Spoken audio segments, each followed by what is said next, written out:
Na Polônia e na Hungria, onde a nossa comunidade já teve todos os direitos assegurados, eles perderam os direitos. E nos bairros de Varsóvia, pasme você, meu amigo, nos bairros de Varsóvia, ostentam placas escrito: esse bairro é livre de homossexuais, como se fosse uma doença.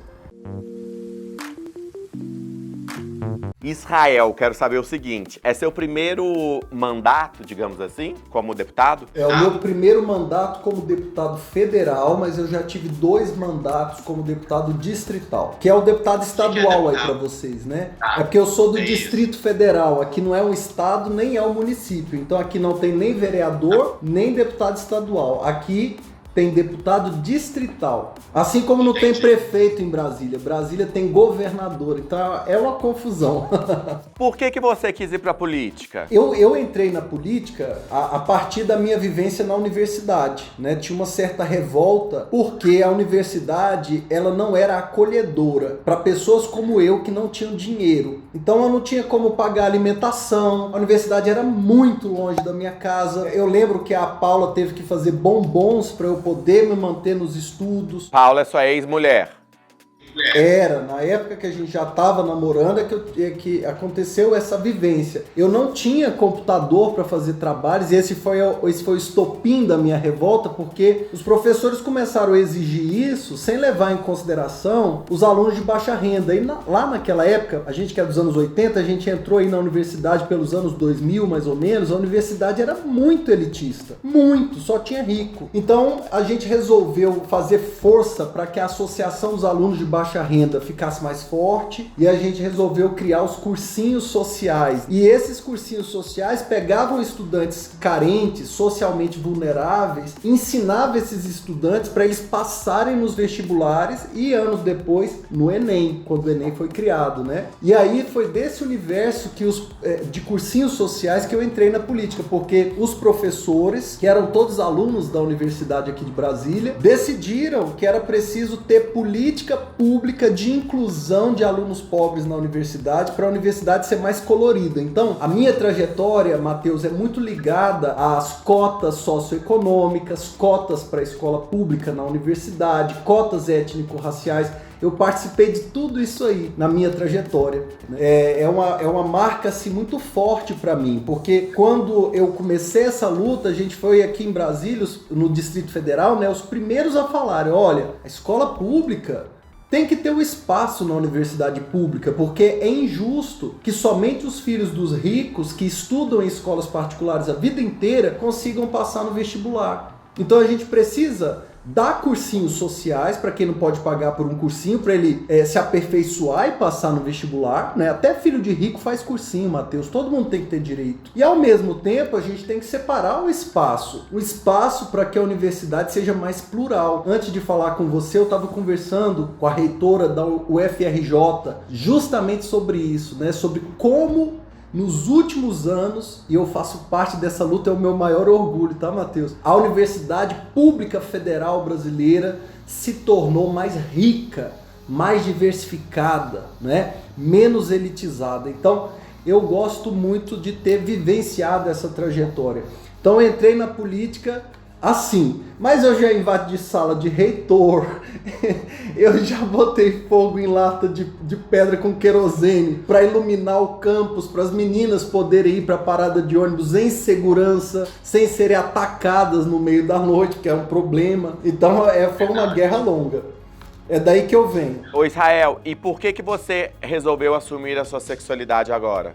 Primeiro porque eu tô bem comigo mesmo, né? Tô bem com a minha família, tenho um relacionamento em que eu estou feliz e que me dá equilíbrio.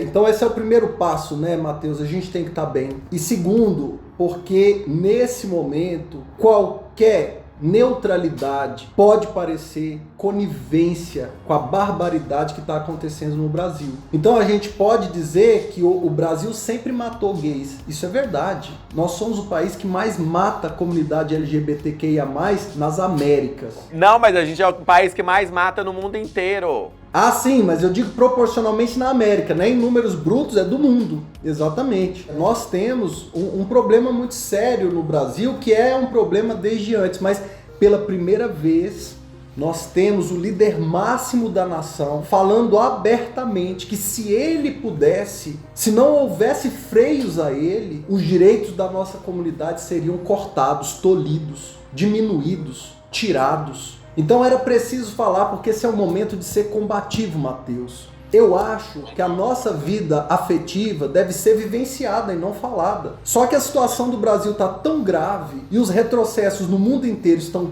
tão terríveis que não dá pra gente só vivenciar, a gente tem que se posicionar, tem que falar e tem que enfrentar. Exatamente, quem fica quieto tá do outro lado. Se fosse um tempo normal, Mateus, eu acho que a gente tinha que vivenciar e as pessoas que ficassem sabendo. Mas nós não vivemos um tempo normal. Na Rússia, os gays estão sendo caçados. Na Polônia e na Hungria, onde a nossa comunidade já teve todos os direitos assegurados, eles perderam os direitos. E nos bairros de Varsóvia, pasme você, meu amigo, nos bairros de Varsóvia, ostentam placas escrito: esse bairro é livre de homossexuais, como se fosse uma doença. E a gente não pode imaginar que a liberdade é uma conquista eterna. A liberdade ela tem que ser conquistada todos os dias, ela tem que ser protegida, defendida. Hoje você tem países com mulheres com liberdade, amanhã elas perdem. Hoje você tem países que tinham banido o racismo, amanhã eles estão perseguindo minorias. Então, Mateus, a liberdade ela é uma conquista diária e nesse momento a gente precisa se pronunciar, porque abertamente há um ataque às liberdades no Brasil. Nós temos um governante que não disfarça o seu caráter racista, homofóbico, misógino e intolerante. Ô Israel, você foi escalado numa seleção de 10 políticos mais importantes.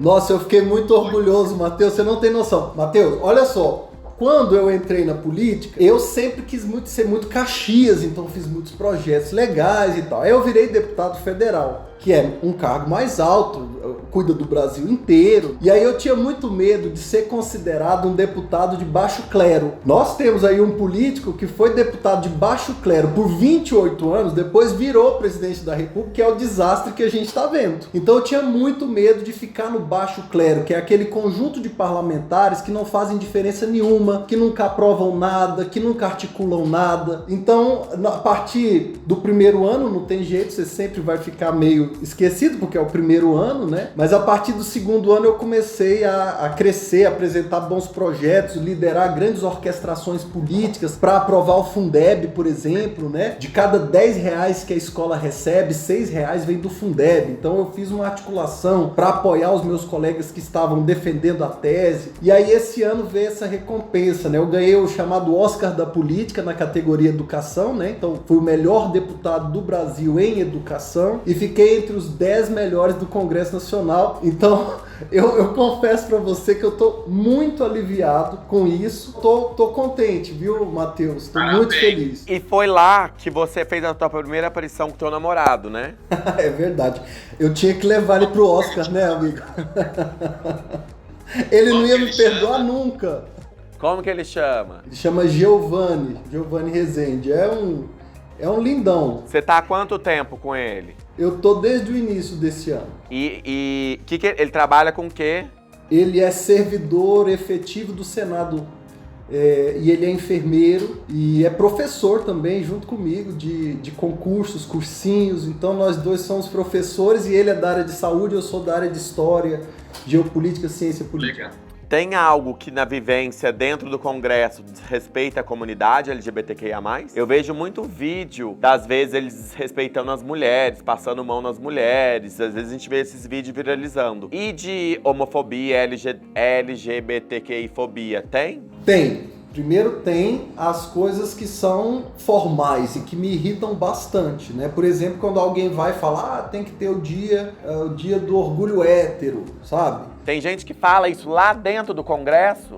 Tem gente que fala essas bobagens, né? E eu falo, olha, vamos lá, Vamos supor que a gente está na rua e de repente a gente está em casa e de repente a gente ouve alguém gritar: fogo, fogo. Aí a gente sai à rua e vê que tem uma casa pegando fogo. Aí a vizinhança toda vai lá tentar apagar o fogo. Enquanto a gente está correndo para apagar aquele fogo, uma vizinha maluca sai de casa e começa a gritar: vocês só prestam atenção na casa dele, ninguém olha para minha casa, a minha casa não é importante. E aí eu sempre falo isso para os deputados, eu falo: parem de normalizar esse absurdo. Dia do orgulho hétero, todas as vidas importam. Mas tem que ser muito burro pra falar isso. É uma burrice, né, Matheus? Sabe por quê? Porque todas as casas importam, mas naquele momento tem uma casa pegando fogo. Nesse momento, a casa que está pegando fogo é a vida dos negros, que estão sendo mortos pela violência, especialmente policial. A casa que está pegando fogo é a casa da comunidade LGBTQIA+, num país que mais mata gays. Então, claro que todas as vidas importam, claro que todos os dias dos héteros, dos gays, dos pretos, dos brancos importam, mas nós temos uma parte da sociedade que está ameaçada e que precisa ser lembrado. Então, sempre que falam de orgulho hétero, eu falo isso, eu falo: olha, todo mundo tem que ter orgulho de ser quem é, especialmente se a gente é tolerante, se a gente é honesto, mas é preciso pronunciar o orgulho da comunidade preta, negra, indígena, comunidade LGBTQIA+, porque elas estão sob ameaça, né? Outra coisa também que me irrita muito é, agora lá na Câmara do Rio, né, de vereadores, proibição de financiamento por lei Rouanet de projetos culturais que usem a linguagem neutra. É um ataque aberto, sabe? Caça as palavras gênero em todo projeto. Se eu escrever um projeto de lei e dentro do projeto tiver escrito distribuição de gêneros alimentícios, tem deputado que vem me encher o saco para eu tirar a palavra gênero, Matheus. Por quê? Cara, não dá para aguentar. Porque eles dizem que é ideologia de gênero, como se os alimentos tivessem ideologia, sabe? Não pode usar a palavra gênero, então essas coisas me irritam. E aí, do ponto de vista pessoal, o que mais me irrita são piadinhas, a ameaça de exposição, como se isso fosse me deixar constrangido. Mas como assim de exposição? Você já tá exposto falando que você é gay. O que eles vão fazer? Mas anteriormente, né, as pessoas achavam que podiam me ameaçar, embora eu vivesse a minha vida abertamente. Entendi. Né? Depois da minha depois que eu aceitei isso, conversei com a minha família, com a Paula, né? Isso ficou algo mais natural de ser vivenciado. E as pessoas faziam suposições incorretas, né? E vinham com piadinha. Outra coisa que me incomodou muito uma vez foi que eu estava em reunião com um deputado, chegou outro deputado e fez uma piada para informar aquele deputado que não ficasse sozinho comigo porque eu era gay. Ai, preguiça. Sabe aquela coisa bem, né?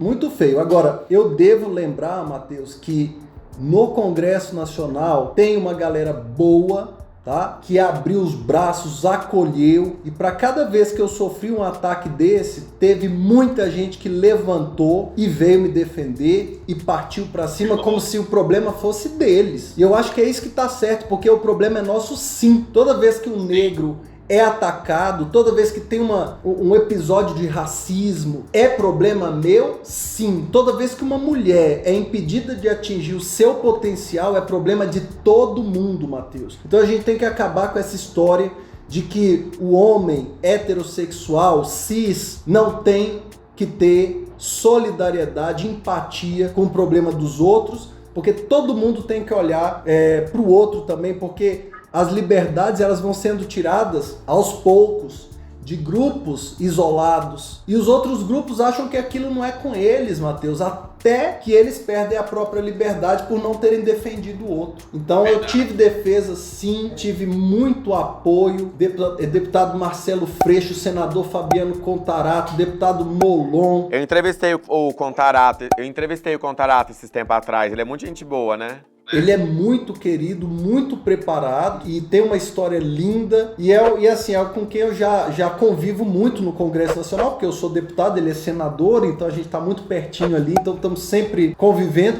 E foi legal porque nós recebemos prêmios desse Congresso em Foco, né, que é o Oscar, né, juntos. Então foi muito bom, eu fiquei muito satisfeito.